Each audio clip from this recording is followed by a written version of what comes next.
YouTube থেকে যে income হয় সেটি হালাল কিনা?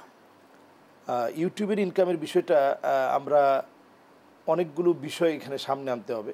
যদি ছোট করে বলেন। জি, ছোট্ট করে যদি বলি এক কথায়, ইউটিউব এখন দেখবেন আপনি অ্যাডসেন্স নেন নাই, মনিটাইজেশন আপনি নেন নাই, অ্যাড চালু করেন নাই, তারপরেও দেখবেন অটোমেটিক্যালি অ্যাড চলে আসতেছে, এটা কর্তৃপক্ষ তারা দিয়ে দিচ্ছে। তো সেক্ষেত্রে যদি আপনি কিছু টাকা ইনকাম করে এই ইনকামটা যদি মুসলমানদের মধ্যে আপনি ছড়িয়ে দেওয়ার কাজে লাগান, দিনের দাওয়াত ছড়িয়ে দেওয়ার কাজে লাগান, এই যে আজকে যারা কন্টেন্ট ক্রিয়েটর আছে, যারা ওয়াজ মাহফিল নিয়ে কাজ করছে অথবা যারা বিভিন্ন লেকচার নিয়ে কাজ করছে বা ইসলামিক তাফসীর বর্ণনা কন্টেন্ট নিয়ে কাজ করছে, তাদের তো একটা আয়ের উৎস থাকতে হবে।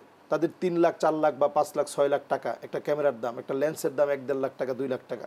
তো এই টাকাটা তারা ইনভেস্ট করবে, যদি কিছু না আসে তাহলে তো এই হিউজ একটা মানুষ যারা জনগোষ্ঠী এখান থেকে শিখতো তারা বঞ্চিত হবে একদিক থেকে, অন্য দিক থেকে এরাও এই কাজে আগ্রহী হবে না। আবার অপর দিক থেকে এই সমাজতান্ত্রিক ইসলামের বৃহত্তর স্বার্থের কথা বলছেন, ইহলৌকিক যে এখন প্রযুক্তি চলছে, এআই প্রযুক্তির এই যুগে দেখা যাবে যে সকল দিকে গান বাজনা এগুলো তো ছড়িয়ে আছেই, আরও বেশি ছড়িয়ে যাবে। আমাদের দেশে এখন আমরা কি দেখতে পাচ্ছি যে অল্প সময়ের ব্যবধানে ইসলামিক কন্টেন্টের কিন্তু এখন ছড়াছড়ি আছে।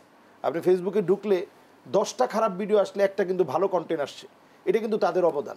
এই দৃষ্টিকোণ থেকে এইটা যদি কেউ ইসলামকে ছড়িয়ে দেওয়ার কাজে যদি ব্যবহার করে থাকে তাহলে এটা আমরা আখাফুদ দরারাইন হিসাবে এটাকে আমরা একেবারে নাজায়েজ বলতে পারবো না। আখাফুদ দরারাইন হিসাবে আমরা এটা বলতে পারি যে এই জাতীয় কর্মকাণ্ডের কারণে অনেক সময়, যদিও এই বিষয়টা একেবারে পুরোপুরি যদি আপনি তথ্যভিত্তিক মাসআলা দেখতে যান তাহলে একেবারে বৈধ বলার সুযোগ থাকে না, তারপরে যে আজকে আমরা টেলিভিশনে প্রোগ্রাম করতে আসছি, এখানে কিন্তু যখন বিজ্ঞপ্তি দেওয়া হবে ওইটা আমার হাতে নেই, তখন বিজ্ঞপ্তির মতো যাবে। এখানে একটা আমরা যে সময়টা আছে এই চাংটা কিন্তু কিনা, তো তাদের বিজ্ঞাপন এখানে চালাতে হবে। ইউটিউবটা সেম, আপনাকে অ্যাড দিবে, অ্যাডের টাইমটা চলবে। এখন আপনি এখানে যুক্তি দিতে পারেন যে আপনি মাহফিলে হয়তো আলোচনা করতেছেন, লেকচার দিচ্ছেন, ওই সময় একটা গান বাজনা আপনি চালাতে দিবেন কিনা, সব মুসলমান বলবো অসম্ভব। তো আপনি চাইলে কিন্তু স্কিপ করতে পারেন, হাত দিয়ে আটকে রেখে আপনি স্কিপ করতে পারবেন।